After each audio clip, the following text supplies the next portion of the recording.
Hello mga lods, welcome back sa ating YouTube channel. Dito, may bago na naman tayong application na ituturo. It's called Spot the Difference. And gagawin lang natin dito guys is hanapin lang natin yung magkaibang or nawawala sa litrato.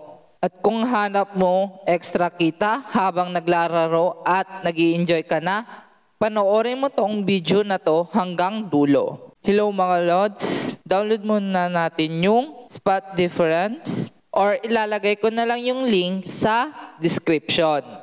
A few minutes later. After natin ma-download, play lang natin yung application and may lalabas na agree, click lang natin and login lang natin. Click natin yung offering wall and dito gagawin lang natin yung mga task niya. And click natin yung invite and type lang natin yung code or ilalagay ko na lang yung code sa screen or sa description. After natin masubmit, meron tayong 200 coins. Click lang natin. Punta lang tayo sa shop at dito makikita natin yung withdrawal method. Meron silang PayPal, Dana, Pengbank, GCash, DNG, and another method. Click natin yung home. Click lang natin yung icon doon na parang play.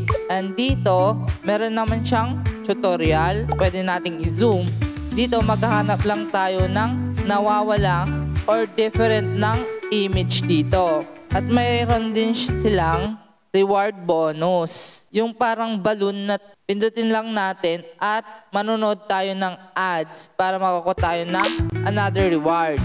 At meron din siyang hit kung hindi natin talaga mahanap. At kapag natapos na natin yung level, meron tayong pagpipiliin dyan. Yung get, i-get lang natin yung magnifying glass. Or kung gusto mo din with coins, manonood tayo ng ads. Click lang natin yung sa kabila sa right side.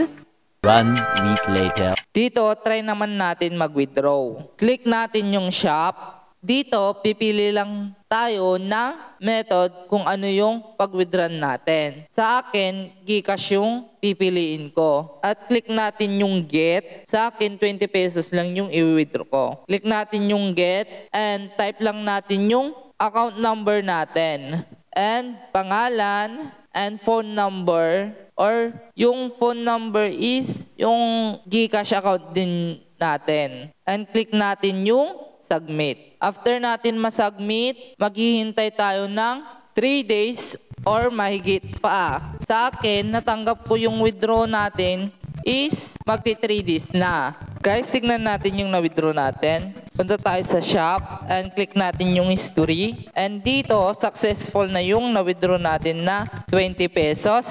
Tignan natin sa GCash natin. At yun, natanggap na natin yung 20 pesos na na-withdraw natin dito sa app.